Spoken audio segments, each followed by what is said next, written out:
እስቲ በዚህ ባለው እንኳን ጾም እንጠቀም ወገኖቼ። መኝታችሁን ተውት፣ ከአልጋ ውረዱ፣ እንውረድ፣ ራሳችንን እናውርድ። እውነቴን ነው የምላችሁ። ግድ የላችሁ መሸታ ቤቱን ተውት። አው ጠጅ መጨለጡ ይቅር። ማርያምን ነው የምላችሁ። ኢትዮጵያዊ በጣም እንደ አንበሳ ምን እንደሚወድ ታውቃላችሁ። አሁን ፈይል እንል ነው እንግዲህ። አቤት በመብላት ምክንያት ይኸው በሽተኞች ሆነን አይደል? እንደው ዘንድሮ ስጋ የሚበሉ ሰዎች ናቸው ታማሚዎች። ደግሞ ስጋውን የሚተካ ፕሮቲን ቤታችሁ አትሰብስቡ። እሺ ያው ትንሿ ነገር ትበቃናለች። አዛኝቷል ጠፍተን እንዳንቀር ነው ትልቁ ነገር። መቆም አልችልም እንዳትሉ፣ ደክሞኛል አትበሉ፣ ሰልችቶኛል አትበሉ። ተስፋ መቁረጥ አይታይባችሁ። በትንሽ ነገር የምትበሳጩ፣ በትንሽ ነገር እንባችሁ የሚመጣ፣ በትንሽ ነገር የምትከፉ አትሁኑ። ንስሐ እንደ ወጌሻ ይጠግናል። ያደፈውን እንዳላልደፈ፣ የበደለውን እንዳልበደለ፣ ዘማዊውን ጻድቅ ያደርጋል። ሳሙና ነው፣ እንነጻበታለን። ይወድቃል ብለው በሚጠባበቁት ሰዎች መካከል እንደ መቆም ያለ ምን ደስታ አለ ወገኖቼ! ይጠፋል ብለው በሚያሟርቱብን ሰዎች መካከል መገኘት እንዴት ያለ ደስታ ነው! ሞታችንን በደገሱልን ሰዎች መካከል፣ የለም ባሉን መካከል፣ ጠፍቷል ባሉን መካከል፣ ሞቷል ብለው ባወጁብልን ሰዎች መካከል መውጣት ያቃተ ነገር አለ? ከእግዚአብሔር ጋር እንደሚያጣላክ ተረድተኸዋል? አዎ። እንዴት ልውጣ እያልክ መውጣት እየፈለክ እየተሰበክ እያለቀስክ ደግሞ መልሰ ሳታውቀው እዛ አይነት መጥፎ ልምምድ ውስጥ ራሳችሁን የምታገኙ ፈውስ የምትፈልጉ የኃጢአት ልምምድ ውስጥ ያላችሁ ያለን እንኖራለን። እንዲህ ነው መልሱ።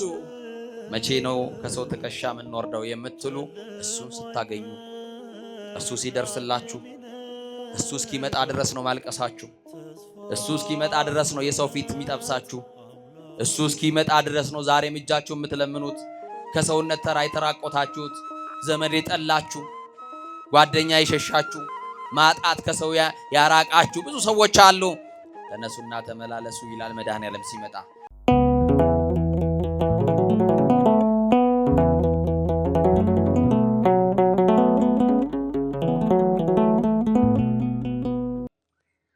ዘመን የማይቆጠርለት ከዘመናት በፊት የነበረ ፍጥረታትን ሁሉ ያለ ድካም የፈጠረ የቸርነቱ ባህር ሙላት የማይለካ ቅድመ ዓለም የነበረ ሊያዩት የማይቻል ስውር፣ ሊቀርቡት የማይቻል እሳት፣ ሊዳሰሱት የማይቻል የኃይል መንፈስ፣ ኃያላን ሊቋቋሙት የማይቻላቸው የማይሾሙት ንጉሥ፣ እንደ ቸርነቱ አባታችን እንደ መለኮትነቱ አምላካችን ፀሐይን በቀን ጨረቃና ከዋክብትን በሌሊት ያሰለጠነ እድሜ የቀጠለልን ዘመን የጨመረልን ነጭ ያለበሰን የሽበትን ክብር ዘውድ አድርጎ በራሳችን ላይ የደፋልን በማያኖሩ ሰዎች መካከል የሚያኖረን ወጥተን ስንገባ ተኝተን እስክንነሳ የማይለየን በአደባባይ የነበረው ታሪካችንን በጓዳ የከተተብልን ያየብንን ያላሳየብን የሰማብንንም ያላሰማብን ገመና ሸፋኝ ጓዳ ከታች ከባት ያበሳ የሆነው የማርያም ልጅ የምናመልከው የምንሰግድለት የምንገዛለት ጌታችን አምላካችን መድኃኒታችን ኢየሱስ ክርስቶስ ይህችን ዕለት እንድናይ ስለረዳን ስለ ጠብቆቱ ክብርና ምስጋና ምልኮና ውዳሴ ለገናናው ስሙ ይሁን። ከፍ ያለ ምስጋና ለቅዱስ አማኑኤል ይሁን። በማርፈዴ ነው እጃችሁ የሳሳ ወይንስ እንዴት ነው? በደንብ አድርጋችሁ አመስግኑ። እንግዲህ እንደሚታወቀው መንገዱ ዝግ የነበረበትን ላይ ከወንጌል ሲነግሯችሁ ነበረ። ደግሜ ያልነግራችሁም ግን ከሁሉ ይቅርታ ስለሚበልጥ ይሄ ትልቅ የእግዚአብሔር ጉባኤ ነው። በእግዚአብሔር ጉባኤ ላይ ደግሞ ማርፈድም አይቻልም። ግን ከክፍለ ሀገር ከጉባኤ ተመልሼ ቀጥታ ቤት ሄጄ ነው ተመልሼ ወደዚህ የመጣሁት። ግን መንገድ ተዘግቷል። ከቤት የወጣሁት 11 ሰዓት ነው። እዚህ የደረስኩት ደግሞ ያው እንደምታውቁት ነው። ስለዚህ ጥሩ ሰዓት ነው የደረስኩት። እራታችሁን መገቢያችሁ ወደ ቤት እንሄዳለን። ዛሬ እራት እዚህ ነው ማለት ነው። እግዚአብሔር ስሙ የተመሰገነ ይሁን። ለቃል መውረድ ለስጋም ማድረግ መሰላል የሆነች ምክንያተ ድኂን ህጥይተ አምሳል እምናምሳላት ከምሳሌዎች ሁሉ ምሳሌ ታጣላት መዝገበ ምስጢር የቤተ ክርስቲያናችን አንደበት ሰዓሊተ ሕይወቱ ለአዳም መድኃኒታ ለሔዋን የምንላት የምንሰግድላት የመመኪያችን ዘውድ ጌታን ያየንባት መስታወታችን ከሞት ወደ ሕይወት የተሸጋገርንባት ድልድያችን የክፉ ቀናችን አዛኝቷ እናታችን ኪዳነ ምሕረት ጥላ ከለላ ስለሆነችን በክንፈ ረድኤቷ በረዳትነቷ በጸሎቷ ስለሸፈነችን ከክፉ ነገር ስላስመለጠችን ከተወራብን ከታቀደብን ሁሉ በምልጃዋ ስላሳረፈችን ክብር ለድንግል ማርያም ይሁን። አመስግኑልን።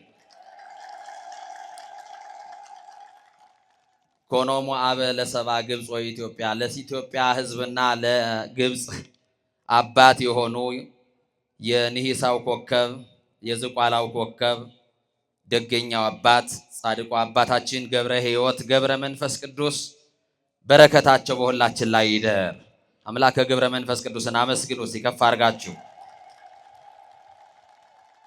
አዎ ገብረ መንፈስ ቅዱስን ስናመሰግናቸው ደግሞ አቅሌስያንና ስምዖንን እናመሰግናለን። እነሱን ደግሞ ስናመሰግን ደግሞ የተጋደሉበትን የተጋድሎ ቦታቸውን ታላቁን ደብረ ከዋክብት ዝቋላን የእረፍት ቦታቸውን ደግሞ ምድረ ከብድን በገዳም ውስጥ ያሉ መናንያን ሁሉን ጥለው ጌታን የተከተሉ በገዳሙ ያሉ ሰማዕትነት የተቀበሉ ድንቅ አባቶች አሉበትና የአባቶቻችን በረከት በሁላችን ላይ ይደር። እግዚአብሔር መንፈስ ቅዱስ ቢረዳንና ቢያግዘን ጥቂት እንነጋገራለን። የምስጢር ባለቤት አምላካችን እግዚአብሔር የረቀቀውን አጉልቶ የራቀውን አቅርቦ ምስጢር ገልጦ መንፈስ ቅዱስ ሁላችንን ያስተምረን። እንግዲህ ሰዓታችንን ለመጠቀም ብዙ ሳልል ወደ ትምህርት ይገባለሁ።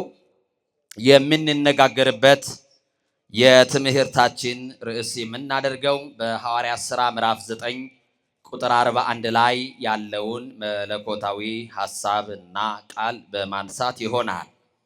ሕያው ሆና በፊታቸው አቆማት ይላል ሙሉ ቃሉ። ለትምህርታችን ግን እንዳንተም ደግሞ እንዳትረሱት በከንፈራችሁ ጠርታችሁ በልባችሁ እንድትመዘግቡት ወደ ቤታችሁም ስትገቡ ደግሞ በቅዱሱ መጽሐፍ የተጻፈውን ደግሞ ለማስታወስ ያክል እንድታነቡ እንድትባረኩበት አብረን የትምህርታችንን ቃል አብረን እንጠራለን። በፊታቸው በሉ።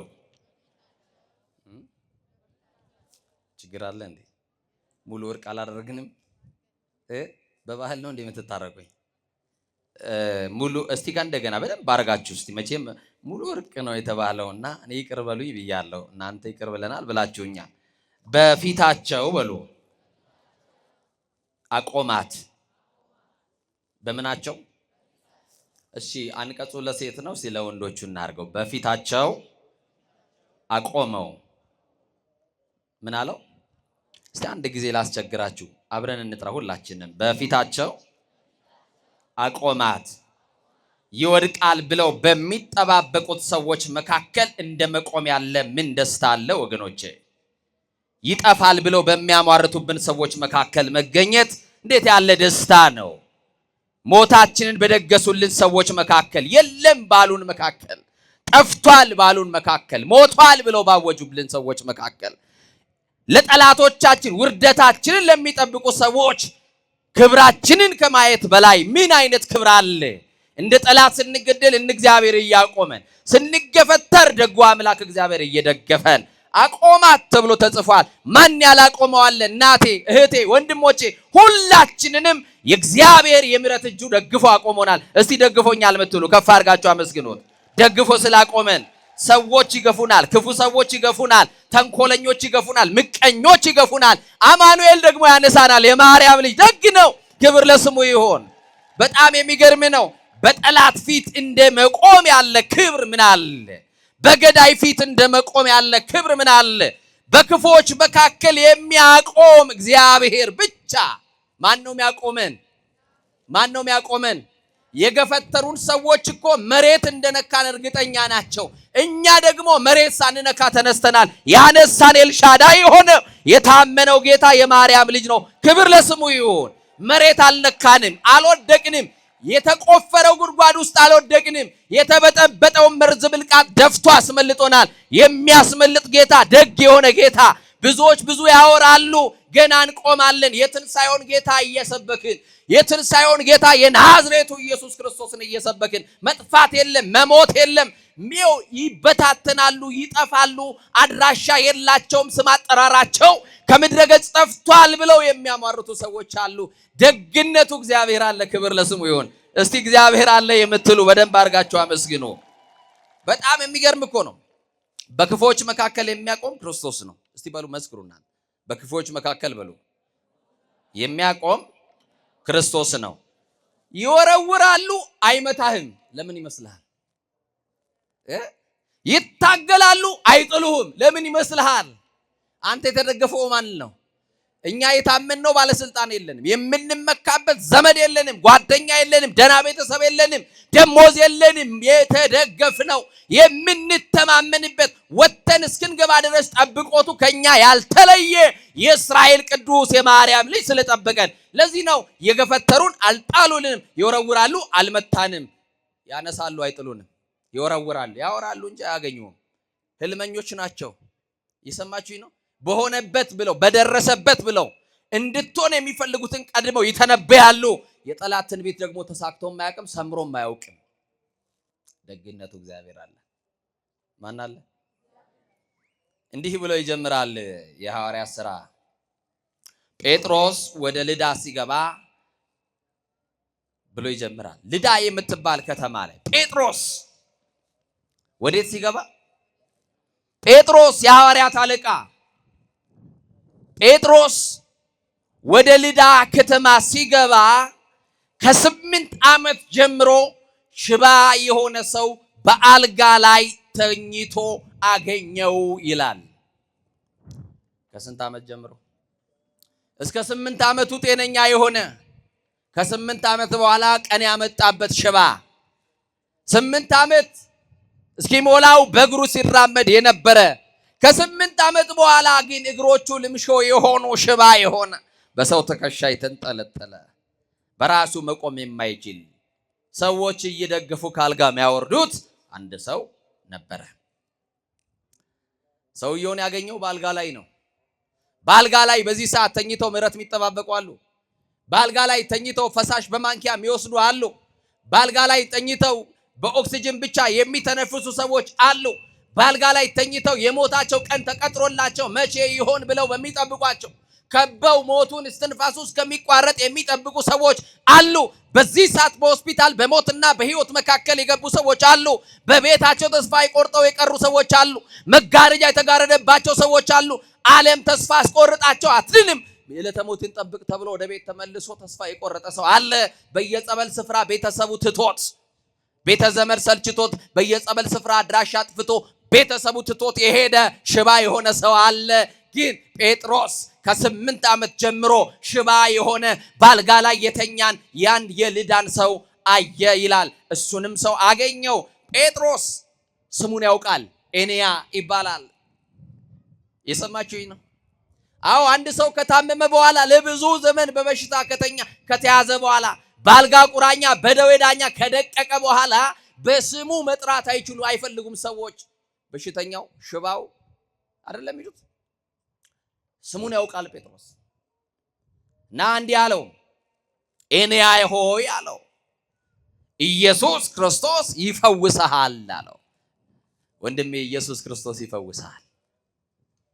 ያልተፈወስንባቸው በሽታዎች አሉ። ልንገላገላቸው ያልቻልናቸው ስቃይ ተሸክመናል። መዳን ያለበት ደዌ አለ። ያንተ ደዌ ድራግ ስቶር ውስጥ እንዳትጠብቅ መድኃኒት ክርስቶስ ነው። እሱ ይፈውስሃል። አንተ አልላቀቅ ያልከው ክፉ ልማድ ውስጥ መውጣት ያቃተ ነገር አለ። ከእግዚአብሔር ጋር እንደሚያጣላክ ተረድተኸዋል። አዎ፣ እንዴት ልውጣ እያልክ መውጣት እየፈለክ እየተሰበክ እያለቀስክ ደግሞ መልሰህ ሳታውቀው እዛ አይነት መጥፎ ልምምድ ውስጥ ራሳችሁን የምታገኙ ፈውስ የምትፈልጉ የኃጢአት ልምምድ ውስጥ ያላችሁ ያለን እንኖራለን። እንዲህ ነው መልሱ። ኢየሱስ ክርስቶስ ይፈውሳችኋል። ኤንያ ሆይ ኢየሱስ ክርስቶስ ይፈውስሃል አለው። ጴጥሮስ ለምን እኔ እፈውስሃለሁ አላለው? ስልጣን አለው። ድውያን እንዲፈውስ ስልጣን አለው። ዕውር እንዲያበራ፣ ስልጣን አለው ሽባንን እንዲተረትር፣ ስልጣን አለው ለምጽ እንዲያነጻ። ጴጥሮስ ለምን እኔ ፈውስሃለሁ አላለውም? በእኛ ዘመን እንፈውሳለን የሚሉ ሰዎች፣ በእኛ ዘመን እናድናለን የሚሉ ሰዎችን ተመልከቷቸው። ክብሩን እየጠቀለሉ ለራሳቸው ነው የሚወስዱት። የሚፈቱበት ስም፣ የሚፈውሱበት ስም፣ የሚያድኑበት ስም፣ የሚያቆሙበት ስም፣ የሚለውጡበት ስም ኢየሱስ የተባለውን ስም ይጠራሉ።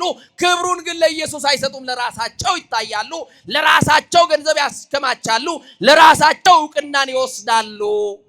ጴጥሮስ የሚያድነው ጌታ ካልተጠራማ ምንም አይነት ፈውስ የለም። ጴጥሮስ ከራሱ የተነሳ አይደለም፣ ከተቀበለው ስምና ጸጋ ከተቀበለው ክብር የተነሳ ነው የሚፈውሰው። በውስጣችን የተቀመጠ የእግዚአብሔር መንፈስ የእግዚአብሔር ጸጋ አለ። ያ ስም ሲጠራ ኃይል ያለው የሚፈታ ስም ነው። ኢየሱስ የተባለው ስም ሰውና እግዚአብሔር የታረቁበት፣ የጥል ግድግዳ የፈረሰበት፣ ሰው የቀደመ ክብሩን ያገኘበት ስም፣ ጠላት ዲያብሎስ የሚሸሽበት ስም፣ የሰው ልጆችን በደዌ አስሮ ያስጨነቀ ጠላት ከሰው ልጆች ከልባቸው ላይ የሚነቀልበት፣ ሰው እፎይ ብሎ የሚገላገልበት፣ ነፃ የሚወጣበት ስም እዚህ ምድር ላይ ከዚህ ስም ውጪ የለም። መገላገያችን፣ መፈወሻችን፣ ምንፈታበት ስም የማርያም ልጅ ኢየሱስ የሚለውን ስም ስንጠራው እንፈወሳለን። ሲጠራበት ደግሞ ጠላት ዲያብሎስ የያዘውን ምርኮ ለቆ ይሄዳል። ተራ ስም አይደለም። በኢየሱስ ክርስቶስ ስም ፈውሳለሁ አለ። በምን ስም? እናቶቼ በማስም አለ።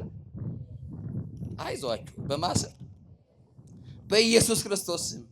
ኢየሱስ ክርስቶስ ይፈውሳል ካለው በኋላ ተነሳና አለው ለራስህ አንጥፍ አለው። ሰው ነበር እኮ የሚያነጥፍለት። በራሱ አንጥፎ አይተኛም። መጻጉዕን ባገኘው ሰዓት ምንድነው ያለው? ተነስና አልጋህን ምን በል አለው? ተሸከም አለው። ጴጥሮስ ደግሞ ተነስና አለው ለራስህ አለ። እስከ ዛሬ ድረስ ማን አንጥፎለታል እያለው ነው። አቤት ክርስቶስ ሲደርስልን ነው ከሰው ትከሻ የምንላቀቀው። መድኃኔ ዓለምን ስናገኝ ነው ከሰው የምንገላገለው። እና ለራስህ አንጥፍ አለው። መኝታቸውን ሌሎች የሚያነጥፍላቸው ሰዎች አታውቁም? ሰው ካልያዛቸው ማይቆሙ ሰዎች አታውቁም? ሰው ካልደገፋቸው ቢለቋቸው የሚሰባበሩ የሚወድቁ ሰዎች አታውቁም? ለሽንታቸው እንኳን ሰው ካልያዛቸው ከአልጋ ማይወጡ፣ ወይ ደግሞ ሰው ሰልችቷቸውን ማውጣት ማስገባት ሰው ሲደክምና ተስፋ ሲቆርጥ በተገጠመላቸው ትቦ ሽንት የሚሸኑ ሰዎች፣ መኝታቸው ለሚጎበኛቸውን እንኳን ያጡ ጀግና ይሁን የተማሩ ሰዎች ቀንጥሏቸው ደው ያርቅቋቸው በሽታ ክፋቱ ከሰው በታች ያደርጋል። ከሰው በታች ነው እንዲህ ባለ ስቃይ ውስጥ ያሉ ሰዎች እናውቃለን። መኝታቸው ሌሎች የሚያነጥፍላቸው፣ በሰው እጅ የሚመገቡ፣ ፈሳሽ በማንኪያ የሚቀበሉ፣ ከሰው ትከሻ አልወረዱ፣ በራሳቸው መቆም የናፈቃቸው፣ መፈወስ የሚፈልጉ፣ መዳን የሚናፍቁ፣ የሰው ፊት እንደ እሳት ነበልባል የሚገርፋቸው። ሰማችሁ አይደል? ሰዎች ሽባነታቸውን እያዩ ከቀን በኋላ መታመማቸው መያያዛቸውን እያዩ የአባቱ ግፍ ነው፣ የሱ ግፍ ነው፣ የሱ ተንኮል ነው፣ የሱ ምቀኝነት ነው፣ የሱ እንዲህ ነው እያሉ ታርጋ እየለጠፉ ሰዎች ሁሉ ተፈርዶበት ቤት የቀረ ስንት ሰው አለ መሰላችሁ? ወድቀው መቅረት የማይፈልጉ መነሳት የሚፈልጉ አያሌ ሰዎች አሉ። ከወደቁ በኋላ ቢያንስ እንኳን ብንተዋቸው ምን አለ? የወደቀን ዛፍ ምን ይበዛበታል እንደሚባለው አትውደቁ እንጂ ከወደቃችሁ በኋላ ፈላጫችሁ ብዙ ነው። መጥረቢያ ይዘው አጠገባችሁ የሚቆሙ ብዙ ነው። እና ይገርማል።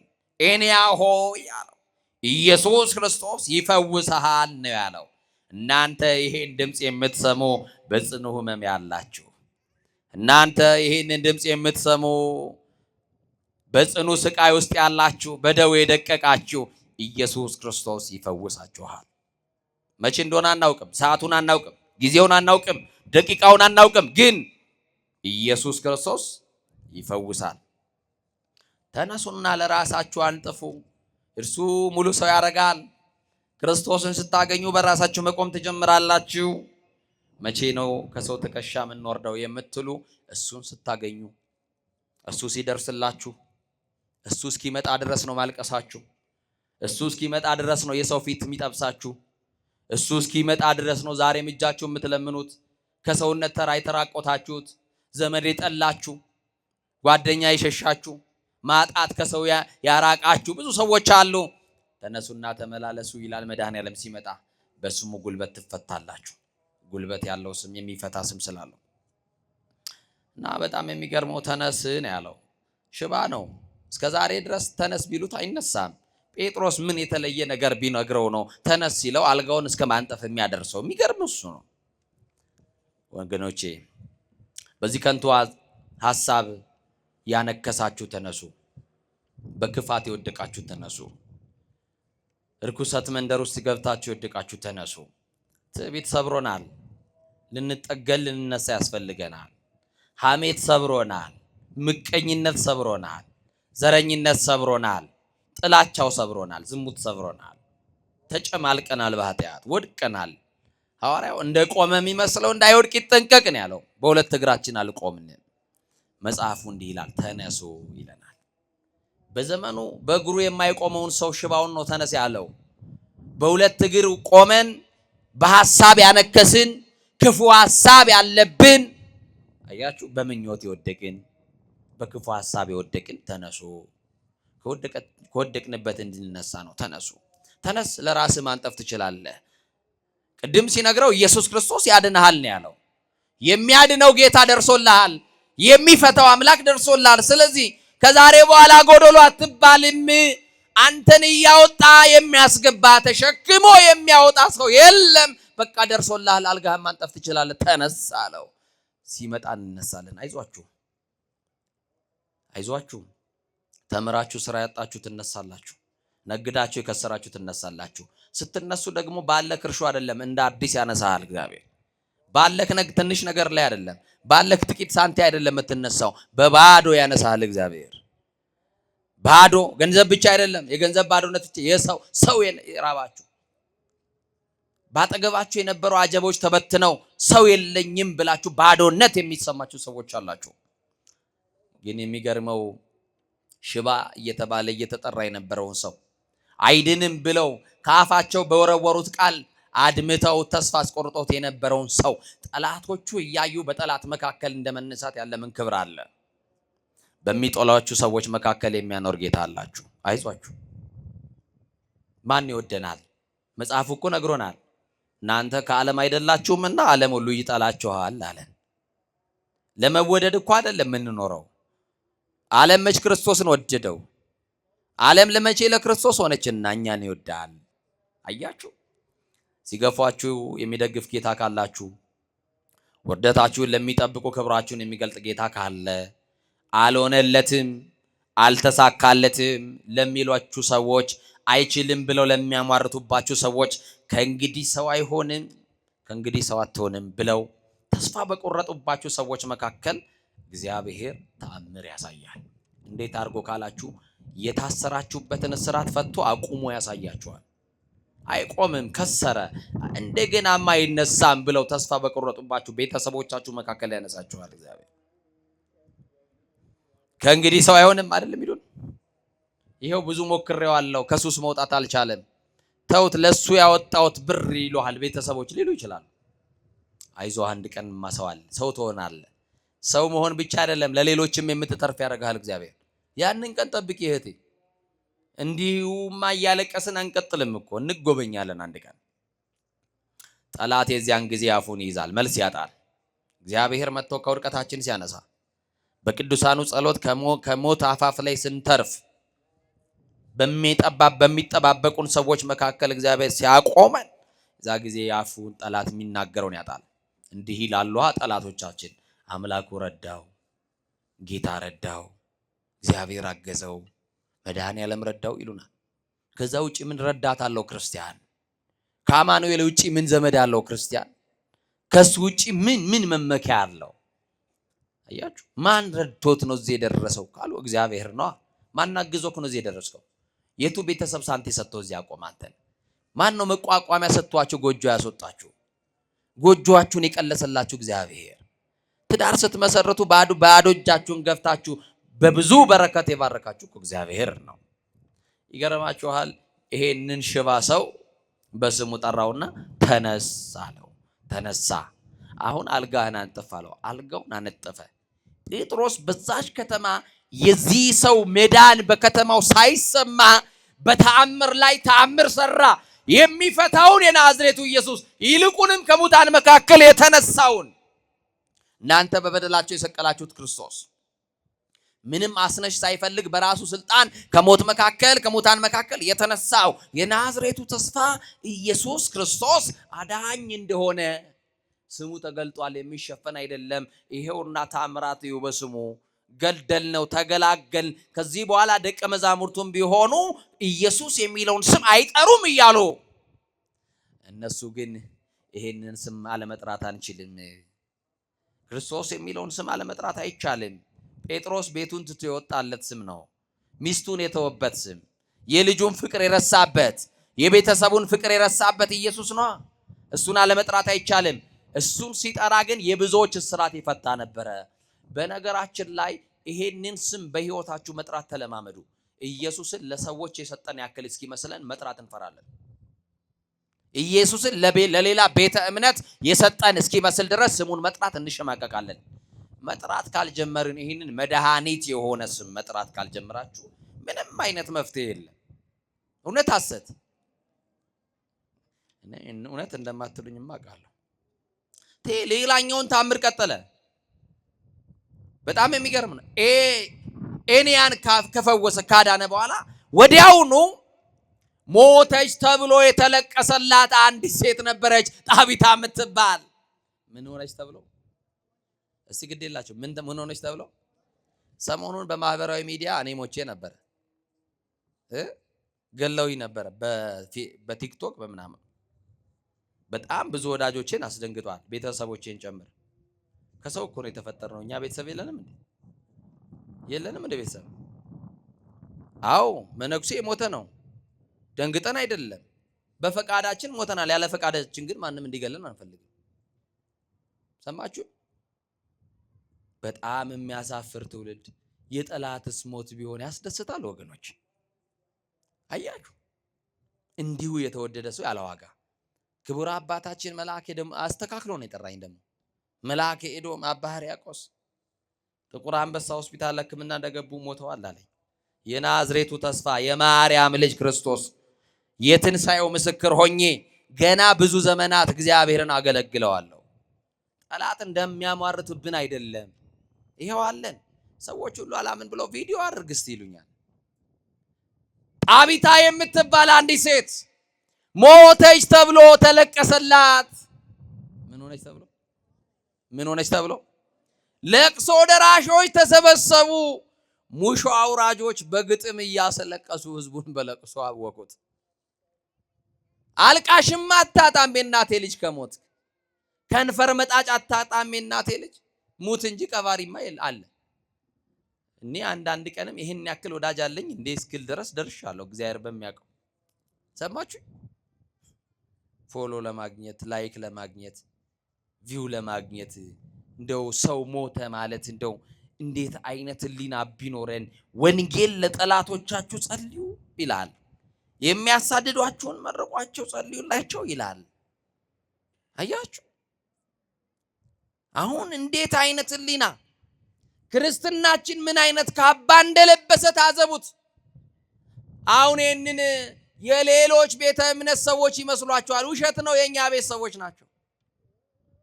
የኔማ ተራ ገና ኩታራ ምኑን ያስኩትና አባቶቻችን ሊቃነ ጳጳሳትን ሳይቀር የሚሏቸውን ጉድ ብታዩ እንደው በዚህ ጉባኤ ያላችሁ በጻድቁ በተክልዬ እላችኋለሁ። አንድ ነገር ብቻ ልበላችሁ። አባቶችን የቤተ ክርስቲያን መምህራንን የማይገባ የጽርፈት የማይገባ ክፉ ቃል እየተናገሩ የሚለጥፉ ሰዎች ለቤተ ክርስቲያን የተቆረቆሩ ሰዎች አይደሉም። ናቸው ወገኖቼ። ይሄው እንደናንተ በወንጌል የሉም። ገብተው የሚያስቀድሱ ጫማቸው እንኳን ወልቆ እንኳን አይተን የምናውቀው ሰው አይደሉም። እና አንድ ነገር ልበላችሁ፣ በሶሻል ሚዲያ የሁሉ ካሜራ ተደርድሯል። እናንተንም ትዝብት ውስጥ ከትቼ ነው የምነግራችሁ ወንድሞቼ። ነቀፌታ ግን አይደለም። በደንብ አድርጋችሁ ስሙ። አባቶቻችሁ በዚህ ልክ ሊቃነ ጳጳሳት የቤተ ክርስቲያን መምህራን አባቶች ሲሰደቡ ለምንድን ነው መልስ መስጠት ማትፈልጉት? ሚዲያ ባለቤቶች ናችሁ። ሚዲያችሁን በአደባባይ እናስተዋውቅላችኋለን። እኛ ያላከበርናቸውን ጳጳሳት የትኛው ቤተ እምነት መጥቶ እንዲያከብርልን ነው? እኛ ያቃለልናቸውን ማን ያክብርልን? የኔን ተው ስለራሴ አይደለም ማወራው። የደነገጥኩት ያፈርኩት ሊቃነ ጳጳሳት ላይ እንደው ምን አይነት ቅንብር እንደመጣ አላውቅም። ግማሹን ያሯሩጧቸዋል፣ ግማሹን የሆነ ነገር ያደርጓቸዋል፣ ግማሹን ከነጭ ሴቶች ጋር ለጥፈው አቀናብሯቸዋል። እግዚአብሔር መንፈስ ቅዱስ ሁላችንን ይቅር ይበለን። እነሱ ለእግዚአብሔር ከፍ ያሉ ናቸው።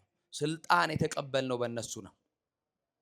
ቢያዝኑብንስ እናቴ ልጅ መንበር ላይ ጠጋ ብሎ በታቦቱ ፊት ቆሞ ቢያዝኑብንስ አባቶቻችን እንዴት ይታረቀን እግዚአብሔር?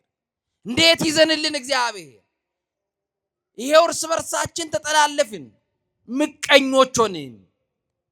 እግዚአብሔርን ስለገለጥነው ነው እኮ እግዚአብሔር የገለጠን እንጂ የሚገለጥ ማንነት እኮ ኖሮን አይደለም። ክርስቶስን ስለገለጥነው ክርስቶስ ስለገለጠን እንጂ። እና በሶሻል ሚዲያ የምትጠቀሙ ሰዎች እንዲህ አይነት የጥላቻ ንግግር የሚያደርጉ ሰዎችን አካውንታቸውን መዝጋት ነው። ክፋት አይደለም የነገርኳቸው። ሪፖርት አድርጉ። ሄት ስፒች የሚላ የጥላቻ ንግግር ሰማችሁኝ አይደል? 100 ሰው ቢኖር 100 ሰው ሄት ስፒች የሚለው ላይ ብሎክ የሚለው ላይ ገብቶ ምርጫ ያመጣል። ሄት ስፒች ብሎ ጥላቻ ንግግር ብሎ ቢል አካውንቱ ይዘጋል። ይሄ ነው መገላገያው። 100 አካውንት ይከፍታሉ፣ 100 አካውንት እንዘጋለን። ለምን? ይሄንን በሚዲያ ስለሚሰሙትም ጭምር ነው የምናገረው። አባቶቻችንን አይናገሩ፣ ሊቃነ ጳጳሳትን አይናገሩ። እኛ የተሰጠን እድል ንስሐ እንድንገባ ስለራሳችን በደል እናለቅስ ነው። እኔ እኮ በቅቻ አይደለም፣ እኔ እኮ እናንተ ጋር እኮ የቆምኩት ተሽያ አይደለም። ጻድቁ ምስክሬ እዚህ የሚያቆም ስብዕናም ክብርም የለኝም። እግዚአብሔር ለሸፈነልኝ እናንተ ምንድነው እንደዚህ የሚያደርጋችሁ? እግዚአብሔር ነውራችንን ሸፈነ ከባት ያበሳ ስለሆነ፣ እግዚአብሔር አዛኝ ስለሆነ። ማን ያልተሸፈነለት ሰው አለ? መኑ ዘይነጽእ ኃጢአት፣ ከኃጢአት የነጻ ሰው አለ? ግን የሰው ልጅ የእግዚአብሔር የምህረቱ ጥገኛ እንደሆነ ቢገባን ጥሩ ነውና ጣቢታ የተባለችዋ ሴት ተለቀሰላት። ሰማችኋል? ተለቀሰላት። ሞተች ተብሎ ተለቀሰላት። ሙሾ ደርዳሪ በግጥም ማስለቀስ ጀመረ። ቀድሞ ትለብሰው የነበሩትን የድሮ ልብሶቿን አውጥታ ድሮ ይሄንን ታጌጥበት ነበር፣ ይሄንን ትለብስ ነበር እያሉ ልብሶቿን ለማልቀሻ ይዘው ወጡ። እንድትቀበር የቀብሩ ሰዓትም ስለደረሰ አጥበው አስተካክለው ገንዘው አስረው ከፍነው ጠበቁ። የሚጠበቅ አንድ ሰው ነበረ፣ ለቅሶ ደራሽ የሚጠበቅ ሰው ነበረ። ሳትቀበር በፊት እንዲመጣ ወደ ለቅሶ ቤት የተፈለገ ሰው ነበረ። ማን ይመስላችኋል? የእድሩ ሊቀመንበር አይደለም። ማን ይመስላችኋል? የቀበሌ ሊቀመንበር አይደለም። በጣም የሚወዳት የቅርብ ወዳጇ እሷ ሳትመጣ እሱ ሳይመጣ አትቀበርም ብለው አይደለም አስከሬኑን አውጥቶ በሰገነት ላይ ያስቀመጡት። የሚጠበቅ ታላቅ ሰው ነበረ። ማን ይመስላችኋል? የሚጠበቀው የጌታ የኢየሱስ ክርስቶስ እንደራሴ፣ ሁሉን ትቶ የተከተለው የእንድርያስ ወንድም የቤተ ሳይዳው ጴጥሮስ ይጠበቅ ነበር። ምንድነው? ጴጥሮስ በለቅሶ ቤት ቢመጣ ለዛ ቤት የሚያደርገው አስተዋጽኦ ሌሎች ተገኝተው የለ እንዴ? በቂ ቀባሪ አለ እኮ። የጴጥሮስ መምጣት ለምን ተጠበቀ ነው ጥያቄው። እሱ ነው። ቅዱሳን ወደ ህይወታችን ቢመጡ ምንድነው? ይሄንን ከራሳችሁ ጋር ማመሳክሩ። ጴጥሮስ ይጠበቃል። ጴጥሮስ የቤተሰብ አባል አይደለም፣ የሥጋ ዘመድ አይደለም።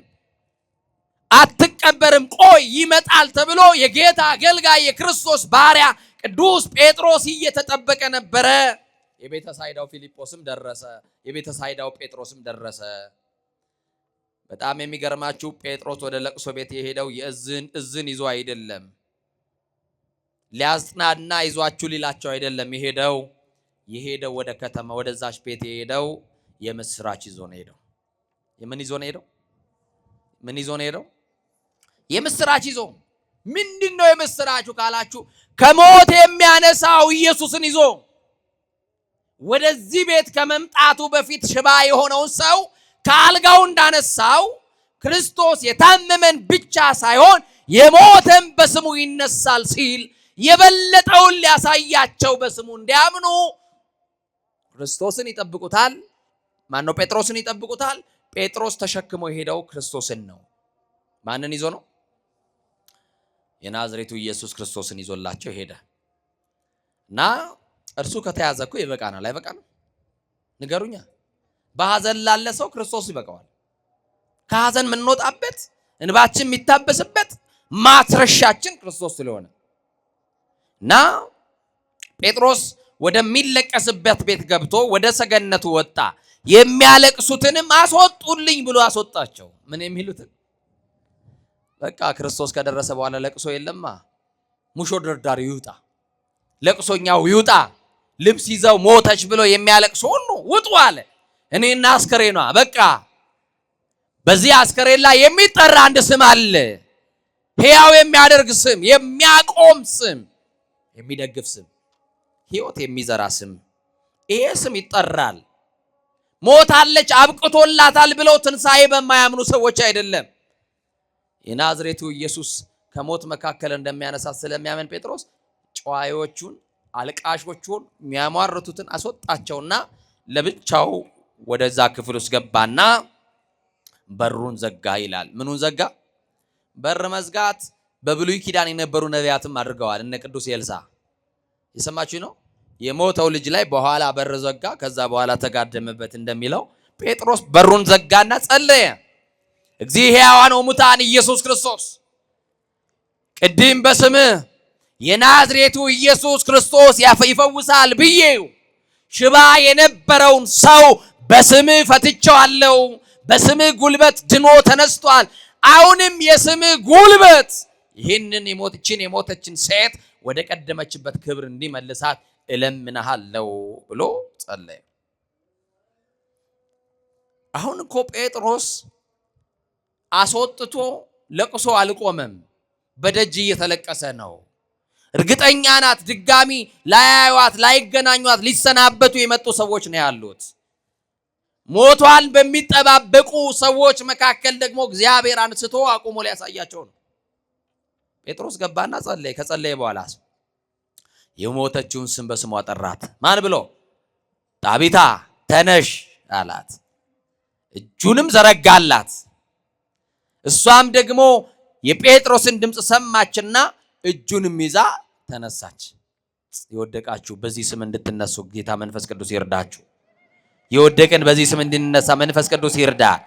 ብድግ አለች፣ ተነሳች። ከዛ በኋላ በሩን ክፈቺ፣ በናዝሬቱ በኢየሱስ ክርስቶስ ስም ሞትሽ በሕይወት ተቀይሯል። የዚህ ቤት የለቅሶ ታሪክ በሳቅ ተቀይሯል። የዚህ ቤት የሞት ታሪክ ተገልብጧል። ነገር የሚገለብጥ ሞታችንን በሕይወት የሚቀይር ለቅሷችንን በሳቅ የሚቀይር የተሰቀለው የናዝሬቱ ኢየሱስ ክርስቶስ ነው። የተደረገልሽን ውጪና መስክሪ። ከዚህ ለስንብት የመጡ ሰዎች ናቸው። ድጋሚ በሕይወት ቆመሽ ያዩሻል። መስክሪ። ያገኘሽው ጌታ ነው ከሞት ያነሳሽ፣ እኔ አይደለሁም። እኔ የተቀበልኩት ጸጋ ነው። ክርስቶስ ነው ያነሳሽ። ሁሉን ከውድቀት የሚያነሳ ስም ነው። እንኳን በሕይወት ያሉ ሞተው ሳይቀበሩ ይቅርና ተቀብረን ፈርሰን በስብሰን አራቱ ባህሪያተ ሥጋ በመቃብር ፈርሶ በስብሶ ቢለያይ እንኳን ይሄ ስም ከውድቀት የሚያነሳ ስም ነው። በመጨረሻውም ሲመጣ ከሞትንበት ከተቀበርንበት ጉድጓድ የሚያወጣን የናዝሬቱ ኢየሱስ ነው። መስክሪ። ተስፋችን ተሟጦ ቤት ውስጥ ለቀረ ነው፣ በር ተዘግቶብን የምንውል ከአደባባዩ ለተሸሸግን፣ ሞት ራሱ ጨክኖ ያለፈን ይመስል ለምን አልሞትንም ብለን አንዳንድ ቀን ተስፋ ከመቁረጣችን የተነሳ በሞትኩ ብለው የምንመኝበት ጊዜ ይኖራል። ጥያቄ ውስጥ ያለን ችግራችን ሰንሰለታማ የሆነ ችግራችን ውስብስብ የሆነ በተስፋ መቁረጥ ውስጥ ያለን ወድቀን የቀረን የመሰለን ያክል በቃ ከዚህ በኋላ ማን ያነሳኛል? ከዚህ በኋላ ማን ይደግፈኛል? ማን ይደርስልኛል? ማን ያዝንልኛል? ብለን ተስፋ ይቆርጣል። ሐኪም ቤት መሄድ እንኳን ፈልገን ሰው ያጣን፣ በዚህ ልክ ከሰው የተረሳን ሰዎች እንኖራለን። አንድ ነገር እናገራለሁ። ጣቢታን ያቆማት የጌታ ጸጋ ያቆመናል። የወደቁትን የሚያነሳው የክርስቶስ ጸጋ ሁላችንንም ያነሳናል። ወንድሞቼ ወድቀን እንዳንቀር ነው ትልቁ ነገር። ጠፍተን እንዳንቀር ነው ትልቁ ነገር። መቆም አልችልም እንዳትሉ፣ ደክሞኛል አትበሉ፣ ሰልችቶኛል አትበሉ። ተስፋ መቁረጥ አይታይባችሁ። በትንሽ ነገር የምትበሳጩ፣ በትንሽ ነገር እንባችሁ የሚመጣ፣ በትንሽ ነገር የምትከፉ አትሁኑ። ችግራችሁን ለዓለም፣ ችግራችሁን ለእግዚአብሔር ነግራችሁ ሲሞላላችሁ ደግሞ ወደ ዓለም የምትሄዱ ሰዎች አትሁኑ። ችግራችሁን ለእግዚአብሔር ከነገራችሁት በደስታችሁም ሰዓት እግዚአብሔር ጋር ሆኖ ጣቢታን ሕያው ሆና በፊታቸው ያቆማት እግዚአብሔር እኛንም መቆሞናል። ማን ነው ያቆማችሁ ካላችሁኝ፣ ብቃታችን አይደለም፣ ችሎታችን አይደለም፣ ቸርነቱ አቆሞናል፣ ምህረቱ አቆሞናል፣ ይቅርታው አቆሞናል። እስቲ ሁላችሁም ቸርነቱ አቆሞናል በሉ። ምህረቱ አቆሞናል። አያችሁ ያቆመን ማን ነው? አያችሁ የእግዚአብሔር ቸርነት ያቆመን፣ የእግዚአብሔር ምህረት ያቆመን፣ የእግዚአብሔር ፍቅር፣ የእግዚአብሔር ደግነት ነውና በደግነቱ የቆማችሁ በምህረቱ የተደገፋችሁ ጠላት አይጥላችሁም፣ የሚወረወረውም አይመታችሁም፣ የሚገፋችሁም አይጥላችሁምና በማይጥለው በእግዚአብሔር እጅ ላይ ብቻ ተደገፉ። ቅዱስ ጴጥሮስ ይቺን ሴት ደርሶላት ሕያው ሆና በፊታቸው አቆማት እንደተባለ የኛም ያበቃው ታሪካችን ደግሞ እንደገና በእግዚአብሔር ፊት ሕይወት እንዲያገኝ ንስሐ እንግባ። የተሰበርን በንስሐ እንጠገን። ንስሐ እንደ ወጌሻ ይጠግናል። ያደፈውን እንዳላልደፈ፣ የበደለውን እንዳልበደለ፣ ዘማዊውን ጻድቅ ያደርጋል። አያችሁ ሳሙና ነው፣ እንነጻበታለን። ከፊት ለፊታችን የጾም ሰዓት ነው፣ የስግደት ሰዓት ነው። እስቲ በዚህ ባለው እንኳን ጾም እንጠቀም ወገኖቼ። መኝታችሁን ተውት፣ ከአልጋ ውረዱ፣ እንውረድ፣ ራሳችንን እናውረድ። እውነቴን ነው የምላችሁ። ግድ የላችሁ መሸታ ቤቱን ተውት። አዎ ጠጅ መጨለጡ ይቅር፣ ማርያምን ነው የምላችሁ። እስቲ ስለዚህችም ሀገር እናልቀስ። እስቲ በእኛ በደል ነውና እግዚአብሔር ሆይ ማራት፣ ታረቃት፣ ወደ ቀደመ ክብራችን መልሰን እንበል እስቲ። በአፍሪካ ነፃ የወጣች ሀገር ተብላ ዓለም የሚያውቃት ሀገር ዛሬ ግን ነፃነቷ ተገፍቶ ከቤት ወጥቶ መግባት የማንችልባት ሀገር ሆናለች። ወጥተን ምንገባባት ተኝተን የምናገኝባትን ቤት ሀገር እንዲሰጠን እንጸልይ ወገኖቼ። ይኸው አባቶቻችን ከመታረድ አባቶቻችን ከመገደል አልዳኑ። ማን ይጮህላቸው? ለመሞት እኮ ነው የገቡት። አዎ ሰማዕትነቱን እኮ ይፈልጉታል። አዎ መሳሪያ ያልታጠቁ በባታቸው የሚገደሉባት ሀገር ናት ኢትዮጵያ። አያችሁ። እና የእግዚአብሔር ልጆች ወደ እግዚአብሔር የምንመለስበት ሰዓት ይሁን። በቃ እንዲለን እግዚአብሔር በቃ ይበለን። እስቲ አሜን በሉ። አማኑኤል በቃ ይበለን። ከሱ ጋር የምንታረቅበት ንስሐ የምንገባበት የጥል ግድግዳ ፈርሶ ወደ እግዚአብሔር መቅደስ የምንገባበት ዘመን ያርግልን። እና አብይ ጾም ደግሞ ሰፊ ጉባኤ በዚህ ካቴድራል ተዘጋጅቶላችኋል። ሰማችሁኝ አይደል? ሰፊ ጉባኤ በአይነቱ ልዩ የሆነ ከዚህ ከወትሮ በፊት በላቀ ጥሩ ጉባኤ ተደርጓል። እርግጠኛ ነኝ አሁን ጾሙ ሲገባ መቼም ይሄ ግቢ ቦታ እንደማይበቃ አሁን ዘርዘር ብላችኋል። ያው ሐሙስ ናት ያላችሁን ቀን እንጠቀም ብላችሁ እንደሆነ አውቃለሁኝ። ኢትዮጵያዊ በጣም እንደ አንበሳ ምን እንደሚወድ ታውቃላችሁ። አሁን ፈይል እንል ነው እንግዲህ። አቤት በመብላት ምክንያት ይኸው በሽተኞች ሆነን እኮ አይደል? እንደው ዘንድሮ ስጋ የሚበሉ ሰዎች ናቸው ታማሚዎች። ደግሞ ስጋውን የሚተካ ፕሮቲን ቤታችሁ አትሰብስቡ። እሺ ያው ትንሿ ነገር ትበቃናለች። አዛኝቷል። የተራቡ በጣም እልፍ ሰዎች አሉ። ቀያቸውን ጥጠው ጎዳና የወደቁ ሰዎች አሉ። ጥጋብ አያዋጣም።